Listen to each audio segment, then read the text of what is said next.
নমস্কার, দি path of সাই চ্যানেলে আপনাদেরকে স্বাগত জানাই।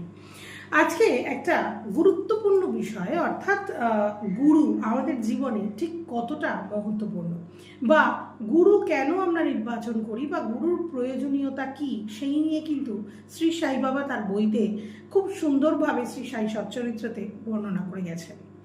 সাঠেবাড়াতে, মহারাষ্ট্রের সাঠেবাড়াতে একটা সময় দেখা গিয়েছিল হেমাড পন্থ এবং বালা সাহেবের তুমুল তর্ক বিতর্ক। কি নিয়ে? গুরুর প্রয়োজনীয়তা নিয়ে। সেখানে দেখা গিয়েছিল যে বালা সাহেব এবং যিনি হেমাড পন্থ ছিলেন, তাদের দুজনেরই বক্তব্য ছিল যে জীবনে যখন সব কর্ম নিজেকেই করতে হয়, সমস্ত কাজ যখন নিজের কাজ নিজেকেই সারতে হয়, এবং নিজের ভাগ্য নিজের কর্মের ওপর যখন কারোর নিয়ন্ত্রণ নেই নিজে ছাড়া, তাহলে গুরুর প্রয়োজনীয়তা কতখানি? গুরুর তো জীবনে প্রয়োজন পড়ে না, কারণ আমরা আমাদের কাজ আমরা নিজেরাই সম্পন্ন করি, আমাদের ভাগ্যে যতটুকু জোটে আমরা নিজেদের ভাগ্যে নিজেরা সেটুকুকে অর্জন করি। তাহলে জীবনে গুরুর প্রয়োজনীয়তা কি? এই পরিস্থিতিতে বাবা ছিলেন মসজিদে বসে।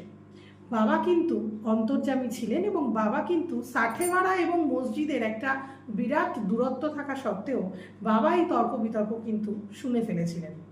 এবং যে মুহূর্তে হেমাড পন্থ সাঠেবাড়া ছেড়ে মসজিদে এসেছিলেন বাবার সঙ্গে দেখা করতে, সেই মুহূর্তে কিন্তু বাবা প্রশ্ন করেছিলেন যে কি হে হেমাড পন্থ, কি নিয়ে আলোচনা চলছিল তোমাদের, এত কিসের তর্ক বিতর্ক? সেই মুহূর্তে হেমাড পন্থ একটু অবাক হয়ে গিয়েছিলেন, কারণ এতটা দূরত্বের কথা বাবার জানার কথা নয় মসজিদে বসে, যে সাঠেবাড়াতে কি হয়েছে।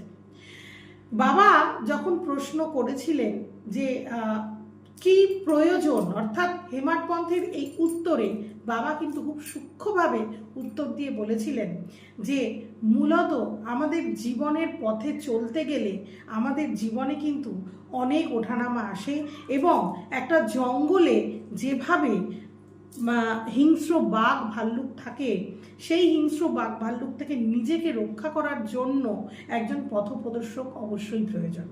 এই পথপ্রদর্শক যদি জীবনে না থাকে, তাহলে আপনি কোনটা ভুল পথ আর কোনটা ঠিক পথ এমনও হতে পারে আপনি গিয়ে হয়তো গর্তে পড়বেন, বা আপনি গিয়ে হয়তো এমন হিংস্র কোনো প্রাণীর কবলে পড়লেন যেখানে কিন্তু আপনার প্রাণ চলে যেতে পারে। যদি গুরুর প্রয়োজনীয়তা নাই থাকতো, তাহলে শ্রী রামচন্দ্র গুরু বশিষ্ঠের শিষ্য হতে পারতেন না, আর শ্রীকৃষ্ণ সন্দীপনীর শিষ্য হতে পারতেন না। এই দুই মহানুভব কিন্তু দুই গুরুর শিষ্য ছিলেন।